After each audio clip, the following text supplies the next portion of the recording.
हरिः ॐ नमो नमः। मैं doctor Nandita Singhvi, associate professor, राजकीय डूंगर महाविद्यालय बीकानेर। आज हम कुमार संभवम महाकाव्य के पंचम सर्ग के 70वें श्लोक से अपना अध्ययन प्रारंभ करेंगे। प्रसंग है कि पार्वती तपोवन में शिव की प्राप्ति की कामना से तपस्यारत है। उस समय परीक्षा लेने के लिए ब्रह्मचारी वेशधारी शिव आते हैं और पार्वती के मनोरथ को उसकी सखी के द्वारा ज्ञात करते हैं। पुनः अपने विश्वास को दृढ़ करने के लिए वे पार्वती से भी उसके मनोरथ के विषय में जानना चाहते हैं। तब पार्वती उत्तर देती है कि तुमने जैसा सुना वह सत्य है। यथा श्रुतं वेदविदां वर त्वया जनोऽयमुच्चैः पदलङ्घनोत्सुकः तपः किलेदं तदवाप्ति साधनं मनोरथानां गतिर्न विद्यते। इसके बाद ब्रह्मचारी शिव की निंदा करना प्रारंभ करता है।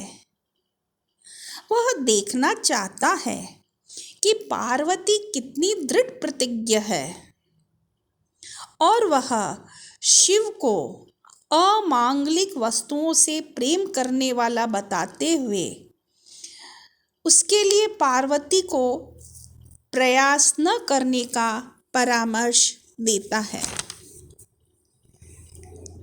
वह यह भी कहता है कि विवाह के समय तुम्हारे हाथ में तो मंगलसूत्र होगा, उधर शिवजी के हाथ में सर्प का कंकण होगा। सर्प वाले उस हाथ को तुम्हारा कोमल हाथ कैसे सहन कर पाएगा, यह तो सोचो। और विवाह के समय जब तुम्हारा गठबंधन होगा तब तुम्हारा रेशमी वस्त्र और शिव का आर्द्र गज चर्म, इन दोनों की संगति कैसे होगी। हे पार्वती, जन्म से लेकर अब तक तुम फूल बिछे हुए आंगन में चली हो। अब भगवान शिव के साथ विवाह होने पर तुम्हें केशों से व्याप्त शमशान भूमि पर चलना पड़ेगा। यह बात तो तुम्हारे शत्रुओं को भी अच्छी नहीं लगेगी। और पार्वती, विवाहोपरांत जब भगवान शिव से तुम्हारा मिलन होगा तो हरि चंदन योग्य तुम्हारे स्तनों पर भगवान शिव के वक्षः स्थल की भस्म अपना स्थान बनाएगी।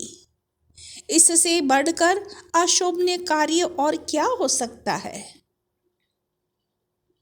आगे वह कहता है कि शिव का वाहन तो बूढ़ा बैल है और तुम्हें उस पर बैठी देखकर लोग तुम्हारी हंसी उड़ाएंगे। इयं च ते अन्या पुरतो विडम्बना यदूढया वारणराजहार्यया विलोक्य वृद्धोक्षमधिष्ठितं त्वया महाजनः स्मेरमुखो भविष्यति।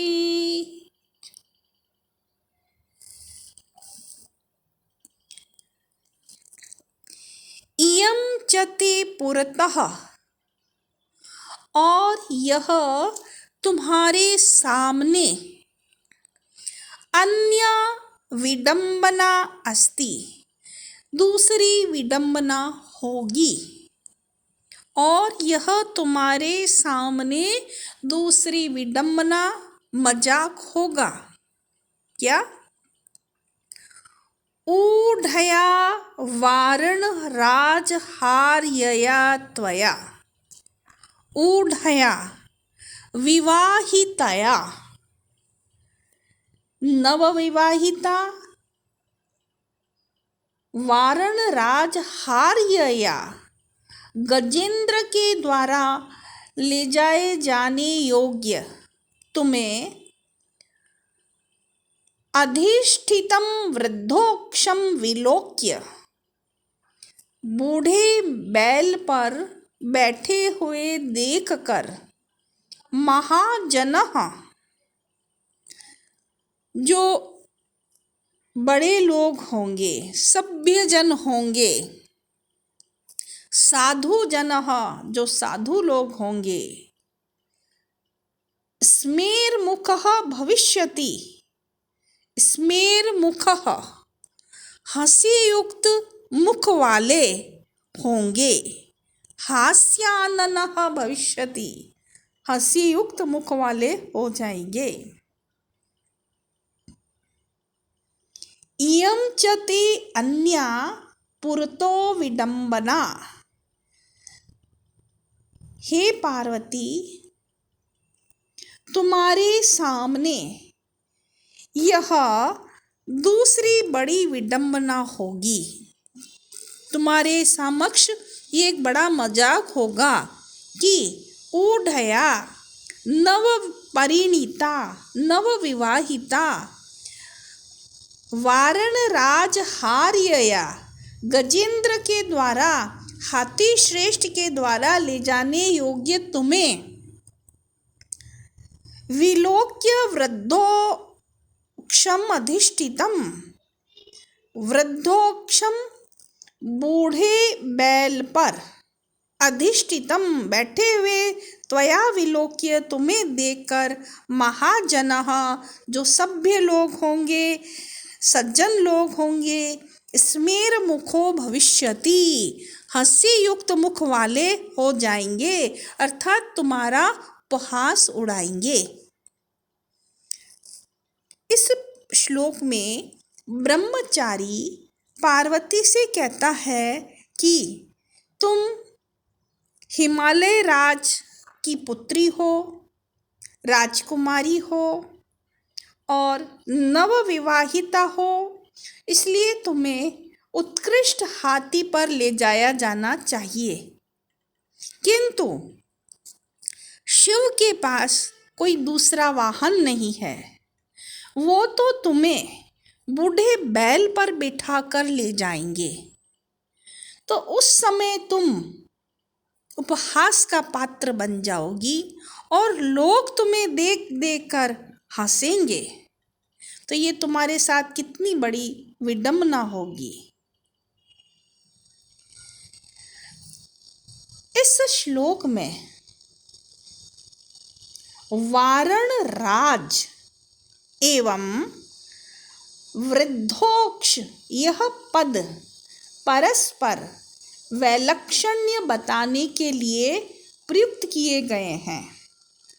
वृद्धोक्ष बूढ़ा बैल, यह कहकर इस श्लोक में यह बताने का प्रयास किया गया है कि पति पत्नी दोनों युवा हैं और वो बूढ़े बैल पर अगर बैठ जाएंगे तो पता नहीं कब रास्ते में चलते चलते वह बैल गिर जाए या मर जाए, यह भी एक विडंबना होगी।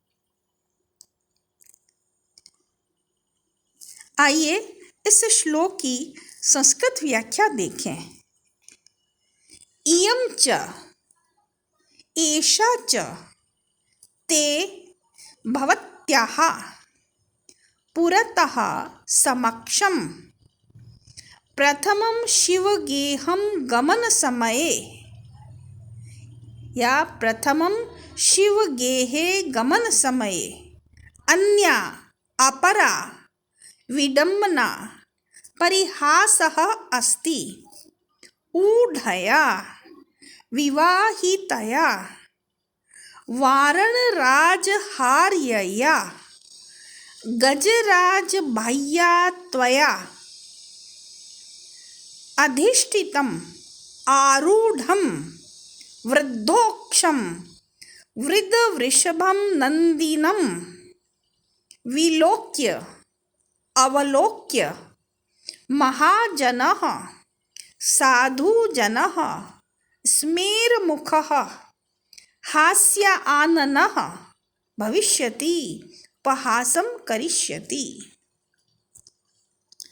अस्य श्लोकस्य भावः अस्ति, हे पार्वती, अपि च अयं त्वदर्थम् अपरं हास्यविषयः खलु। यदा विवाहितां गजेन्द्रेण श्वशुरालये प्रापणीयां त्वां वृद्धे वृषभे स्थितां वीक्ष्य सभ्यजनाः तव उपहासं करिष्यन्ति।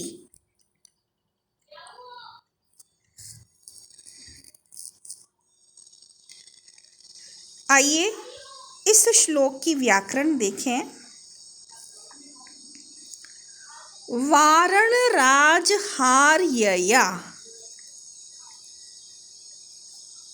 वारणानां राजा वारणराजः, तेन हार्या तया वारणराजहार्यया।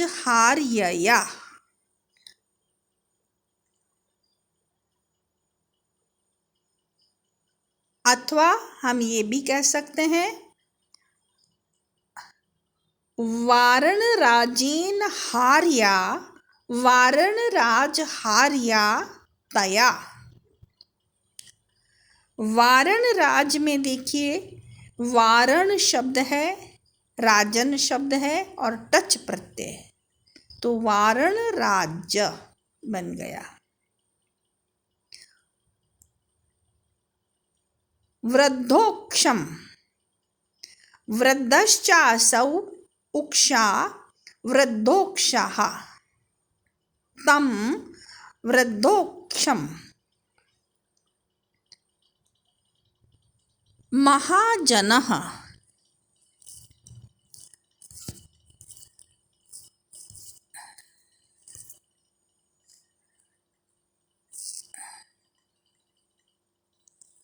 इसकी व्याकरण बनेगी महाश्चासौ जनः महाजनः।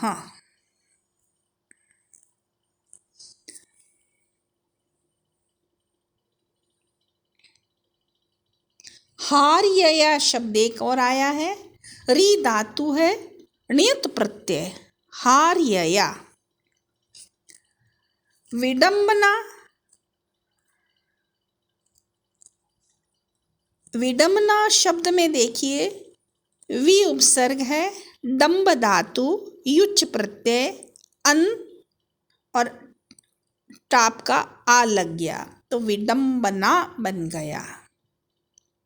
अधिष्ठितम, अधि उपसर्ग, स्था धातु, ता प्रत्यय, अधिष्ठितम द्वितीय विभक्ति एक वचन। और इस श्लोक में विषमता बताई गई है कि कहाँ वारणराज के द्वारा ले जाए जाने योग्य और कहाँ वृद्धोक्ष पर बैठेगी। तो यहाँ पर एक अलंकार है जिसका नाम है विषम अलंकार।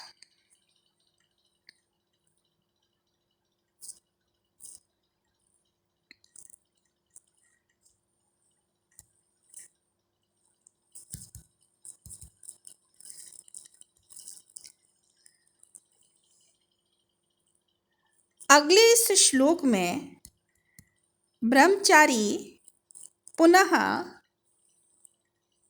शिव की निंदा करते हुए पार्वती से कहता है कि शिव को प्राप्त करने की इच्छा से द्वितीया की चंद्रकला एवं तुम दोनों ही शोचनीय हो गई हो।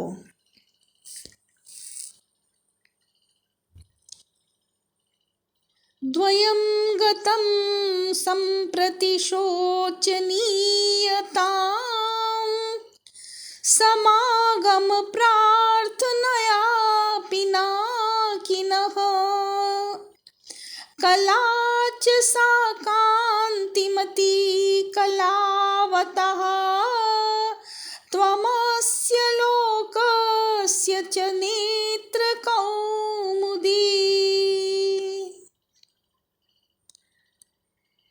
पिनाकिनः समागम प्रार्थनया, शिव के समागम की प्रार्थना से, इच्छा से।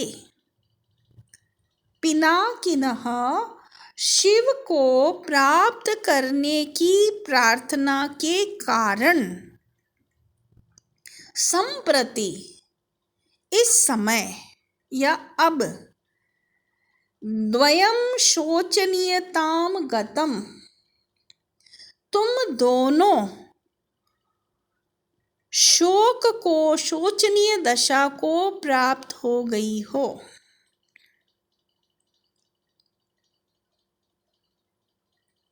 कौन तुम दोनों? सा कांतिमती कलावतः कला, वह कांतिमती चंद्रमा की चमकती हुई कला। कांतिमती कलावतः कला, वह चमकती हुई चंद्रमा की कला। कलावतः चंद्रमा।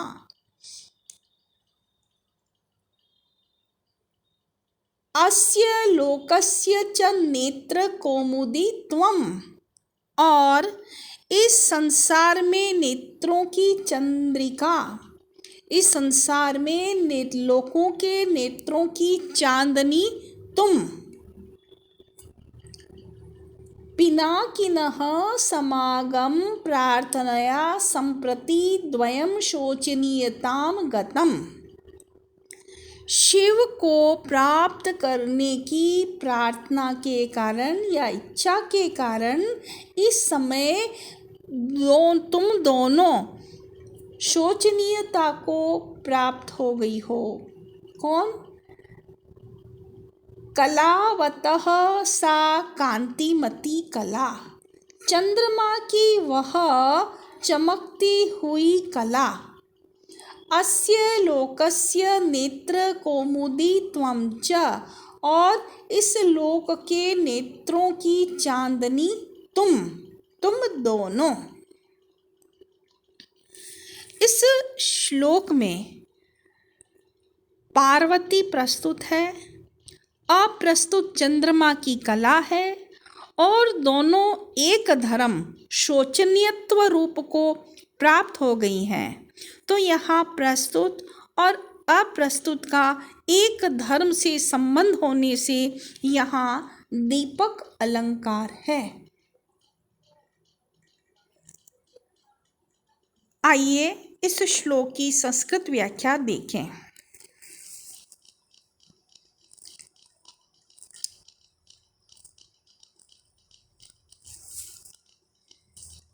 पिनाकिनः शिवस्य समागम प्रार्थनया प्राप्ति कामनया संप्रति इदानीं द्वयं द्वितं शोचनीयतां शोच्यदशां गतं प्राप्तं।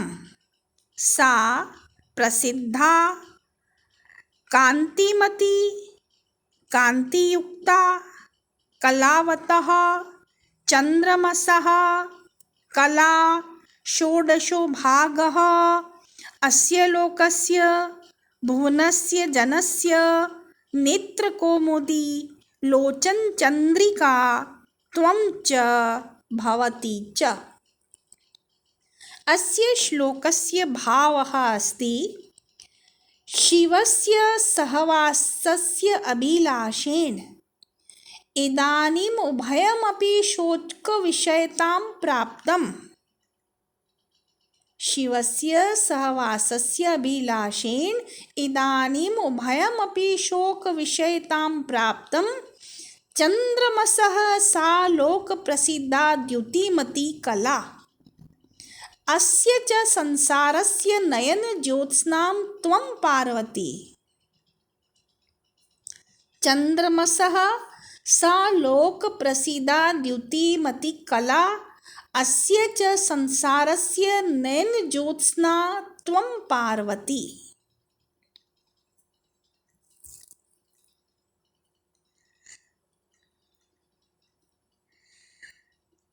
आइए व्याकरण देखें।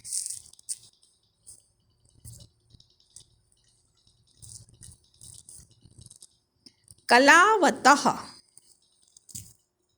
कला शब्द वतुप प्रत्यय, वतुप में वत शेष रहा, कलावत बन गया।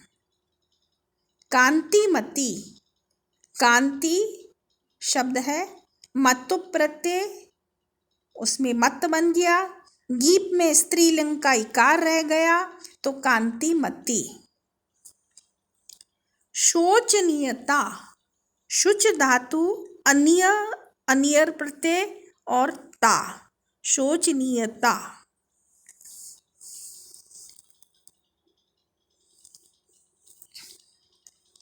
समागम प्रार्थनया, समागमस्य प्रार्थना, समागम प्रार्थना।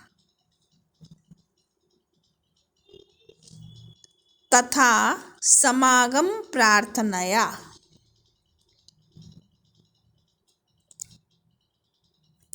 समाया समागमस्य प्रार्थना तया, समागम प्रार्थनया। शोचनीयतां, शोचनीयस्य भावः शोचनीयता, तां शोचनीयतां। कांतिमती, प्रशस्ता कांतिर्यस्या सा कांतिमती। कलावतः, प्रशस्ता कला यस्य स कलावान्, तस्य कलावतः। नेत्रकौमुदी, नेत्रयोः कौमुदी, नेत्रकौमुदी।